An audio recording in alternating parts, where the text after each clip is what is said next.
Namaskar and a very warm welcome to all of you in this episode.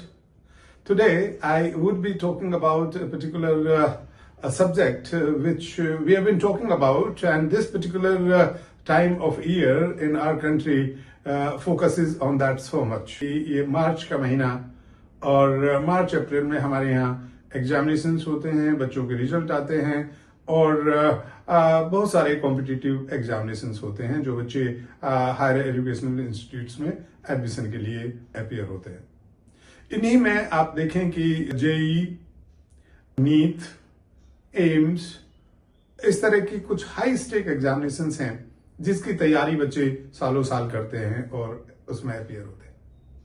Number of coaching centers around are boasting of their being the best in that particular field. और आप देखेंगे कि आजकल अखबारों में उन विज्ञापनों की भरमार होती है जिसमें स्कूल्स और कोचिंग सेंटर्स अपने यहाँ बच्चों को एडमिशन करने के लिए प्रोत्साहित करते हैं। कुछ भी बातें उसमें लिखते हैं जो भी उनके यहाँ वो समझते हैं वो अच्छा कर रहे हैं या उनके अचीवमेंट्स हैं। और जब हम कोचिंग सेंटर्स के अचीवमेंट्स की बात करते हैं तो मेनली यही आता है कि इतने बच्चे, इतने % of our children could manage to get into these engineering colleges and medical colleges और एम्स एक्सेट्रा। अब तो ये भी आने लगा कि स्कूल्स भी से ये कहने लगे कि इतने बच्चे, ये पर्टिकुलर कोचिंग सेंटर के साथ हमारा कोई साझेदारी है तो आपके बच्चों को कोचिंग के लिए भी तैयार और उस एंट्रेंस एग्जामिनेशन के लिए भी तैयार किया जाएगा। अब तो ये ऐसा लगने लगा कि बच्चों को सिर्फ और सिर्फ इन कोचिंग सेंटर्स के द्वारा या काफी स्कूलों के द्वारा भी इन कॉम्पिटिटिव एग्जामिनेशन के लिए ही तैयार करने की एक मतलब जैसे होड़ लग गई है। और मुझे ये कभी अच्छा नहीं लगा कि एजुकेशन का मतलब सिर्फ और सिर्फ इन हाई स्टेक इंस्टीट्यूट्स में एडमिशन ही है। It is much beyond that. हाँ, मैं हमेशा इस बात को मानता हूं कि ये इंस्टीट्यूट्स बहुत अच्छे हैं, क्वालिटी इंस्टीट्यूट्स हैं और हर बच्चे की इच्छा होती है, हर पेरेंट्स की कई बार ये इच्छा होती है कि हमारा एडमिशन इसके अंदर हो जाए। और वो इच्छा क्यों ना हो, अगर मैं उसके लायक हूं, अगर मेरे अंदर इतना पोटेंशियल है, अगर मैं वो कर सकता हूं, अगर मैं वो इतना स्ट्रेस ले सकता हूं। इससे पहले कि मैं आपको ये बताऊं कि मुझे आज किस पर्टिकुलर इंडिविजुअल ने इसके लिए प्रेरित किया कि मैं आपसे इसके बारे में बात करूं, मैं कुछ बातें ब्रीफ में आपसे ये कहना चाहता हूं। और आप सब जानते होंगे इस बात को कि ये क्या कारण है कि बावजूद उसके कि मैं भी और बहुत लोग हैं जो इस बात के लिए उन पेरेंट्स से पर्टिकुलरली बात करते हैं जिनके बच्चे इस एज में हैं कि वो they force them to go और take admission in a coaching institute. और जब भी उनसे कहा जाता है कि आप ऐसा मत करिए, क्या जरूरत है, तो उनका जवाब यही होता है कि इसके बिना तो आईआईटी में एडमिशन नहीं होगा, इसके बिना तो एम्स में एडमिशन नहीं होगा, इसके बिना तो सरकारी मेडिकल कॉलेज में एडमिशन नहीं होगा। अब जो कारण हैं उसमें हम मान सकते हैं कि जितने नंबर ऑफ एप्लीकेंट्स हमारे पास में हैं, जो सब डॉक्टर्स या इंजीनियर्स बनना चाहते हैं, सीट्स उसके मुकाबले ऑलमोस्ट नेग्लिजिबल हैं, बहुत कम है। और एक तो ये गैप बहुत है, जितनी हमें हमारी डिमांड है, जितने हम लोग उसमें जाना चाहते हैं और जितनी सीट्स अवेलेबल हैं, गैप ह्यूज है। दूसरा, एक सोसाइटी के अंदर और पेरेंट्स के दिमाग में एक ये इमेज बन गई है कि हमारा बच्चा तभी अच्छा है या हम तभी अच्छे माने जाएंगे इस सोसाइटी में जब हमारे बच्चे का admission in so called great institutes में हो जाएगा। अगर बच्चे का एडमिशन इनमें नहीं होता है तो हमारे बच्चे को अच्छा नहीं माना जाता है या हम लोगों ने कोई अपने बच्चे को अच्छे तरह से पाला नहीं या उसको अच्छी शिक्षा दिलवाने की कोशिश नहीं की। तो मतलब सोसाइटल एंड पेरेंटल प्रेशर भी बच्चों के ऊपर इसमें यहाँ पे बहुत होता है।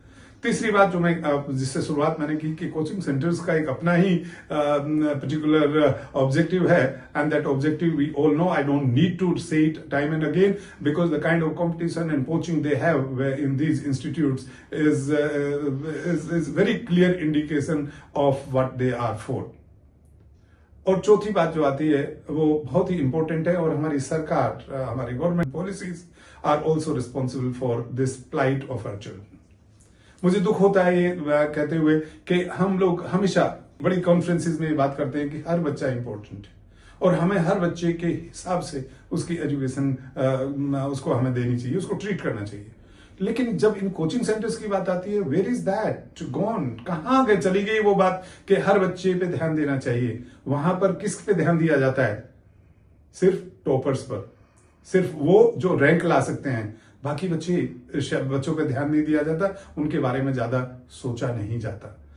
और यहां पर सबसे बड़ा जो नुकसान है वो इस बात का है कि हमारे पास सिर्फ कुछ ही इंस्टीट्यूट्स ऐसे क्यों हैं जहां पर बच्चे जाना चाहते हैं। हमारे पास ऐसे बहुत सारे इंस्टीट्यूट्स क्यों नहीं हैं, और क्यों नहीं है के लिए क्या तो जवाब हमारी सरकार को ही देना पड़ेगा, और हमारी सरकार को ही उसके लिए कुछ न कुछ करना पड़ेगा। आप देखिए कि मैंने आज तक ये नहीं सुना कि कभी एम्स में या आईआईटीज में फंड्स की कमी हुई हो, लेकिन बहुत सारे दूसरे गवर्नमेंट रन इंस्टीट्यूट्स हैं, यूनिवर्सिटीज हैं, मैं नाम नहीं लूंगा, मैं जिस जगह रहता हूं उस यूनिवर्सिटी में हम कितने सालों से ये सुनते आ रहे हैं कि जो वहां के एम्प्लॉयज रिटायर हो गए उनको पेंशन देने के लिए पैसा नहीं है। क्यों हमारे बहुत सारे सरकारी अस्पताल या सरकारी स्कूल एक भामाशाह के ऊपर डिपेंड करने की कोशिश करते हैं, भामाशाह मिले और उसमें कोई एक क्वालिटी ऐड की जाए। मैं ये नहीं कह रहा हूं भामाशाह की अगर करते हैं तो उसमें कुछ गलत है, लेकिन ये प्राइमरी ड्यूटी किसकी है, उसको तो निभाना ही चाहिए। उसके ऊपर कोई आकर के कुछ करता है, दैट विल बी ग्रेट, वो अच्छा होगा। तो हम सारे इंस्टीट्यूट्स को उस तरह से क्यों नहीं वैल्यू करते और क्यों नहीं फंड करती हमारी सरकार, जिस तरह के वो आईआईटीज को और एम्स एक्सेट्रा को करती है। हो सकता है मेरे को पूरी जानकारी ना हो अंदर की, बट मैंने ना तो अखबार में पढ़ा ना किसी से सुना कि वहां पर फंड की कमी हुई जिसकी वजह से ये काम आईआईटी में नहीं हो पाया। आईआईटीज अच्छा कर रही है, बहुत अच्छा कर रही है, बट फंड्स की कमी नहीं है। तो ये सब जगह हम क्यों नहीं कर देते हैं। हमारी हर यूनिवर्सिटी, हमारी हर कॉलेज उतना ही अच्छा बन सकता है, और जिस दिन हमारी हर यूनिवर्सिटी और हर कॉलेज उतना अच्छा बन जाएगा, उस वक्त फिर ये जो मारामारी हमारे कोचिंग सेंटर्स के जो हमारे बच्चे अपने आप को फिजिकली और इमोशनली और मेंटली हार्म करते हैं या उनका बहुत नुकसान होता है, उससे हम बच जाएंगे। तो ये मैंने कुछ कारण रखे हैं जो शायद रिस्पॉन्सिबल हैं, और जब पेरेंट्स हमसे पूछते हैं तो बड़ा मुश्किल हो जाता है हम लोगों को ये कन्विंस करना कि भाई आप कोचिंग सेंटर बच्चे को ना भेजो। हालांकि I am very sure that if the child is very sincere and really working hard, paying attention to what is being done in the classroom in schools, I mean, the child would be able to do great. And there have been number of children which I have seen, I'm aware of those who have done exceedingly well. ऐसा नहीं है जो school में पढ़ते हैं सब इन institutes में चले गए होंगे, सब तो उन इंस्टीट्यूट से भी नहीं जाते हैं जो इनको वादा करते हैं और दावा करते हैं कि कोई भी बच्चा हमारे यहाँ जब एडमिशन लेगा तो उसका तो एडमिशन हो ही जाएगा। तो देखिए, मैंने अभी एक वेब सीरीज देखी बहुत रिसेंटली जो एक ओटीटी पे रिलीज हुई है, और मैं अब नाम भी लूंगा और मैं उनको इस बात के लिए धन्यवाद भी दूंगा कि एटलीस्ट उनकी जो सोच है, देखिए वो अल्टीमेटली जो कर रहे हैं वो आ गए हैं ऑलमोस्ट उसी रोड पर जिसपे कि ये कोचिंग सेंटर्स चल रहे थे, सो कॉल्ड शिक्षा नगरी में, जिसको मैं कभी नहीं मानता कि ये शिक्षा नगरी है। वहां पर सिर्फ और सिर्फ बच्चों को एक ढर्रे में ढाला जा रहा है, और एक ढर्रे में ढालना शिक्षा नहीं होती है, और उस जगह वो शिक्षा नहीं हो तो उसको शिक्षा नगरी नहीं कहना चाहिए। तो मैं अलग पांडे की लाइफ के ऊपर ये वेब सीरीज है, और जब मैंने ये सीरीज देखी तो मैं समझ पाया कि उनमें बच्चों के प्रति बहुत लगाव है, बड़ा प्रेम है, और वो सच में बच्चों का भला करना चाहते थे। जब उन्होंने अपना एक YouTube चैनल शुरू किया, पहले तो शायद उन्होंने फ्री में ही बच्चों को ये अवेलेबल कराया था, परंतु धीरे धीरे कुछ फीस उन्होंने 4,000, 3,000, 5,000 फीस लेकर के बहुत अच्छे वीडियोस बच्चों को दिए, और बच्चों को सब्जेक्ट अच्छा लगने लगा, आसान लगने लगा, और धीरे धीरे वो बढ़ता रहा, और बढ़ते बढ़ते स्थिति ये आई कि जब इनका नाम हो गया तो जैसा कि आज के जमाने में होता है, जो लोग so called high graded institute से निकलते हैं वो फंडिंग के लिए दूसरी डायरेक्शन में ले जाने के लिए आ जाते हैं। तो इनको भी लोग आए, मिले, और ये भी आगे बढ़े। इनको लगा कि अगर मुझे बहुत दूर तक ये रीच ले जानी है, अगर मुझे ये quality coaching sort of thing बहुत ही अफोर्डेबल रेट्स पर सबको देनी है, तो मुझे इनका सहारा लेना पड़ेगा। ऐप्स चाहिए उसके लिए, और टेक्नोलॉजिकल सपोर्ट बहुत चाहिए, तो ये आगे बढ़े। और अल्टीमेटली आप जानते हैं कि ये किस तरह से फिजिक्स वाला लेकर के आए। So I am not for coaching centres पर से, but when I am talking about this particular web series, it is only because this man has wonderful feelings for the children. और ये हमेशा ये मानते हैं कि हर बच्चे को हमें ये कोशिश करनी चाहिए कि वो काबिल बने। हमें अपने बच्चों को मेहनत करना सिखाना चाहिए। हमें सिर्फ ये ध्येय नहीं कि तुम वो ही बनो। मैं आपको कुछ डायलॉग्स जो मैंने इसमें सुने हैं और वो मैं जरूर आपसे शेयर करना चाहूंगा। आप देखिए कि एक जगह ऐसा होता है कि जब ये अपने इसको आगे बढ़ाने की कोशिश कर रहे हैं, दूसरी जगहों पर भी ले जाने की कोशिश कर रहे हैं, तो कुछ लोग जो सो कॉल्ड कॉम्पिटिटर्स हैं, बिकॉज आप लोग इसको ध्यान से कभी समझिए ये किस तरह से ये चलता है, तो वो उनके कुछ जो सो कॉल्ड टीचर्स हैं उनको तोड़ लेते हैं, उनको सैलरी डबल कर देते हैं या ज्यादा देते हैं जो सैलरी ये लोग दे रहे थे। तो ये 2-3 बार हो जाता है। जब भी ये कुछ और बेहतर करने की कोशिश करते हैं, कुछ लोग इनके यहां से टूट के दूसरी जगह चले जाते हैं। तो इनके जो साथी हैं इनको बोलते हैं कि देखिए साहब, ये अच्छे टीचर्स नहीं हैं जो इस तरह से बीच में पैसों के लिए छोड़ के चले जा रहे हैं। तो अलख पांडे जी का एक यहाँ पर डायलॉग है जिसमें वो कहते हैं कि नहीं भाई, ये टीचर तो अच्छे हैं, मैं ये तो नहीं कहूंगा कि ये टीचर अच्छे नहीं है, परंतु ये इंसान अच्छे नहीं है, ये मैं जरूर कहूंगा। अगर ये इंसान अच्छे होते तो बच्चों को इस तरह से बीच में छोड़ के ना जाते। तो देखिए, जब उन्होंने ये बोला तो मैं भी उनकी बात से सहमत हूं, परंतु मेरा टीचर, जब मैं कहता हूं कि अच्छा टीचर कौन, अच्छे टीचर के अंदर इंसानियत तो इनबिल्ट होनी चाहिए। बिना अच्छा ह्यूमन बीइंग हुए आप अच्छे टीचर कैसे हो सकते हैं? आप अच्छे ट्यूटर तो हो सकते हैं, बट आप अच्छे टीचर नहीं हो सकते। तो मैं ये थोड़ा अलख पांडे जी आपको कहना चाहूंगा कि वो अच्छे ट्यूटर रहे होंगे, बट चूंकि अच्छे इंसान नहीं है तो अच्छे टीचर तो नहीं है। आपको मैं अच्छा टीचर मानता हूं, वो इसलिए मानता हूं कि आप अच्छे इंसान भी हैं, आप सिर्फ अच्छे ट्यूटर नहीं हैं। तो good tutor plus a good human being makes a wonderful teacher for me. This is what I think.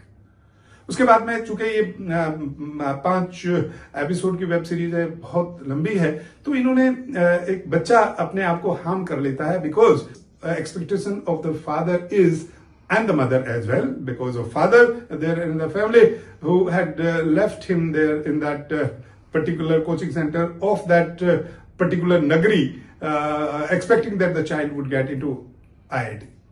वो बच्चा बहुत मेहनत करता है और बहुत होशियार भी है, परंतु किसी कारणवश वो पर्टिकुलर टेस्ट नहीं दे पाता है जिसमें उनका सेक्शन डिसाइड होना है। He was in a particular section which is lower than the best one, and he was so great he would have definitely made it to the top section, जिसमें सबसे अच्छे बच्चे पढ़ते हैं। तो वो चूंकि अपीयर नहीं हो पाते हैं तो उनको बहुत ही नीचे वाले सेक्शन में डाल दिया जाता है, और उस सेक्शन में जिस तरह से बच्चों को ट्रीट किया जाता है और जिस तरह से बच्चों को पढ़ाया जाता है, I mean this was very very negative. और मुझे तो बहुत दुख हुआ। अगर इसमें थोड़ी भी सच्चाई है तो ये बहुत ही बच्चों के लिए गलत था। और ये बच्चा चूंकि उस टेस्ट में अपीयर नहीं हो पाया था, किसी ने उसका साथ नहीं दिया, बावजूद इसके कि all through he was doing exceedingly well. और उस बच्चे ने अपने माँ बाप की बार बार उसके दिमाग में आती थी कि आपको तो टॉप 100 में आना है, और उसको लगा मैं टॉप 100 में तो नहीं आ पाता हूं। और जितना मुझे समझ में आया उस एपिसोड को देख करके, उस बच्चे को लगा कि फिजिकली हैंडीकैप चैलेंज जो कैटेगरी है उसके अंदर शायद मैं अच्छा ला सकता हूं, तो वो अपने आप को हार्म करता है। आप देखिए किस हद तक उस बच्चे के ऊपर प्रेशर रहा होगा। ही हार्म्ड हिमसेल्फ। और यहां पर भी अलख पांडे जी उनको बचाने की कोशिश करते हैं, समझाने की कोशिश करते हैं, और बच्चों से यही कहते हैं कि बच्चों, मेरे से एक वादा करो, और वादा यह है कि आप मेहनत करोगे और आपका ध्येय सिर्फ और सिर्फ IIT के लिए मेहनत करने का नहीं होना चाहिए। आपका ध्येय मेहनत करने का इसलिए होना चाहिए कि आप काबिल बनना चाहते हो, और आप इतने काबिल बन जाओ कि आपको IIT के पास न जाना पड़े, IIT आपके पास चल के आए और आपसे कहे कि बच्चा तू मुझे चाहिए। I mean, whenever this dialogue was spoken, I was absolutely in tears. This is what we have to do as teachers. This is what we have to do as schools. This is what we have to do as parents, that we make our children that competent. जो मैं आपसे हमेशा बात करता हूँ competency की, हम अपने बच्चों को इतना काबिल बना रहे कि वो कहीं पर भी चीजें उनके पास चल के आए उनकी काबिलियत के अनुसार, ना कि उनको चीजों के पास जाना पड़े। एक जगह अलख पांडे जी बोलते हैं, ये पेरेंट्स थोड़ा ध्यान से सुनिएगा इस बात को, वो ये बोलते हैं कि देखिए, जो बच्चे कोचिंग सेंटर के थ्रू अगर वो आईआईटी में चले भी जाते हैं, तो जो आईआईटी से बच्चे निकलते हैं वो बहुत अच्छा करते हैं, बहुत सारे बच्चे अच्छा करते हैं, ऐसा उन्होंने कहा। एंड ये सही भी है। परंतु जो बच्चे आईआईटी में नहीं जा पाते, उनमें बहुत सारे बहुत अच्छा करते हैं। और वो अपने बच्चों को कहते हैं कि देखिए, आपके सामने एक उदाहरण है कि जो उनके साथी हैं, जिनका नाम प्रतीक है, वो भी वही है उनके साथ में, और ये सिर्फ 12वीं पास हैं। आप लोगों को ये जानकारी होगी। Alak Pandey is 12th pass. He did not complete his BTech which he was doing from HBTU Kanpur. इनका भी आईआईटी में नहीं हुआ था, बावजूद इसके हाई स्कूल में, दैट इज 10th क्लास में, इनके 91% के आसपास मार्क्स थे। 12th में इनके 93% के आसपास। उसके बावजूद भी आईआईटी जेई जो है क्वालिफाई नहीं कर पाए थे। तो इन्होंने यूपी इंजीनियरिंग एंट्रेंस टेस्ट जो होता है वो दिया, और उसकी रैंक अच्छी आई, और इनका एडमिशन इन्होंने कानपुर में ले लिया। और दूसरे या तीसरे 3 शायद साल इन्होंने पूरे किए, उनको मजा नहीं आ रहा था या अच्छा नहीं लग रहा था। He left that, he did not complete his graduation and he started teaching online. और मैं आपको थोड़ा सा बताऊं कि इनका पारिवारिक जो उतना ज्यादा इकोनॉमिकली साउंड नहीं थे, तो शायद 8वीं क्लास में जब ये पढ़ते थे तभी से इन्होंने बच्चों को ट्यूशन पढ़ाना शुरू कर दिया था। और पढ़ने में चूंकि होशियार थे तो बच्चों को पढ़ाते भी बहुत अच्छे तरह से।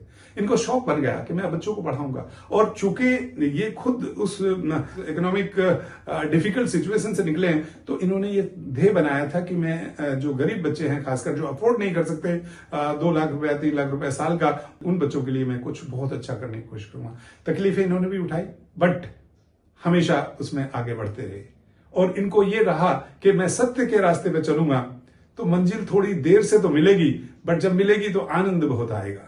और उस आनंद को जब मैं इनको देखता हूं, मैंने इनको किसी एक प्रोग्राम में भी देखा था, इनको सुना था, so I found him so down to earth even as in today, despite the fact that he is billionaire now. मतलब लोग उस एंगल से उनको ज्यादा शायद वैल्यू करते हैं, बट मैं as a great teacher, as a good human being इनको बहुत वैल्यू करता हूं। और इस सीरीज के माध्यम से इन्होंने बहुत सारी चीजें हमारे बच्चों को, हमारे पेरेंट्स को, और हमारी सरकार को, और जो सो कॉल्ड कॉम्पिटिटर्स हैं, जो नहीं मतलब चाहते कि सभी बच्चों को एक अफोर्डेबल और इस अमाउंट में शिक्षा मिल जाए, क्योंकि उनको खतरा लगता है कि फिर शायद हमारा जो बिजनेस है वो थोड़ा कमजोर पड़ने की उम्मीद हो जाएगी। तो आपस में जो ये करते हैं, चलो उन चीजों में तो मैं नहीं जाऊंगा, उससे मुझे कोई मतलब भी नहीं है, लेकिन हमें ये ध्यान देना पड़ेगा। और पेरेंट्स, आपके लिए मैं एक बात जरूर कहूंगा, जो एक डायलॉग मुझे बहुत अच्छा लगा इसके अंदर, जिसमें अलक पांडे कहते हैं कि ये बच्चे, समझदार बच्चे अपने माँ बाप के लिए दुनिया से झगड़ सकते हैं,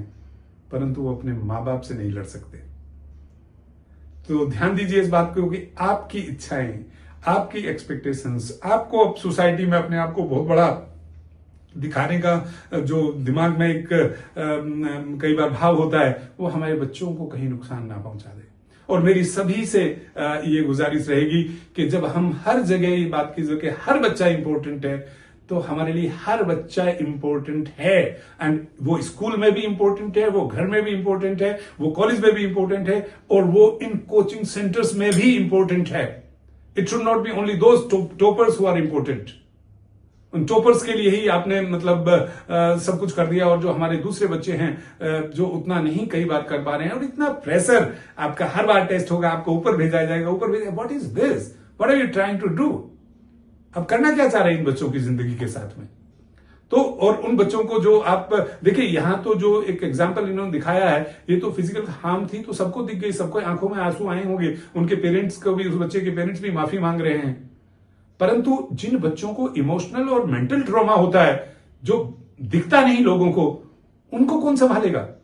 तो हमारी सबकी जिम्मेवारी बनती है। और मैं तो अपने टीचर्स को, मतलब जो हमारे स्कूल टीचर्स हैं खासकर, और जो हमारे पेरेंट्स हैं, उनसे हाथ जोड़ करके ये रिक्वेस्ट करूंगा कि हम अपने बच्चों को अपनी इच्छाओं को पूरी करने के लिए या अपना स्टेटस आगे बढ़ाने के लिए इस दलदल में ना भेजें।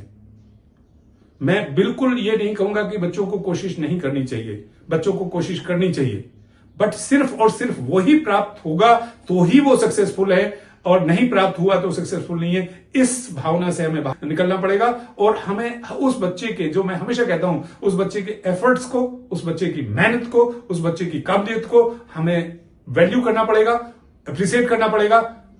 कहां पहुंचता है बच्चा, इररिस्पेक्टिव ऑफ दैट। तो जो आज जब आप लोग अगले 2 महीने तक 1.5 महीने तक जो एड्स देखेंगे, मेरे यहाँ से इतनी रैंक्स, मेरे यहाँ से इतनी रैंक्स, थोड़ा सोच समझ के और अपने बच्चे से बात करके, क्या बच्चा इस तरह से इतना, और अगर आप भेज भी रहे हैं, आपको लगता है कि भाई जरूरी है नहीं इसके बिना काम चलेगा, तो इतना प्रेशर प्लीज बच्चे के ऊपर मत डालिए कि बच्चा आपसे ये बात कह ही ना पाए कि मेरी रैंक थोड़ी कम आई है। मैंने इसमें एक छोटा सा हिस्सा ये भी देखा था कि बच्चा अपने पेरेंट्स को झूठ या अपने साथी को झूठ बताता है, उसके 90 आउट ऑफ 360 आए हैं, बट वो 127 आउट ऑफ 360 बताता है, क्योंकि रैंक जो है पिछली बार क्वालिफाइंग रैंक 125 थी।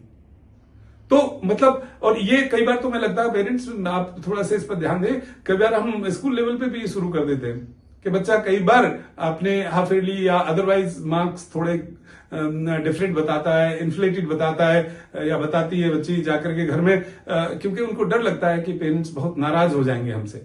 नहीं, आप नाराज रिजल्ट आने के बाद मत होइए, आप उनको प्रेरित करिए, आप मोटिवेट करिए, आप उनको मौके दीजिए सीखने के, बेहतर सीखने के, मेहनत करने के, उससे पहले, इम्तिहान से पहले।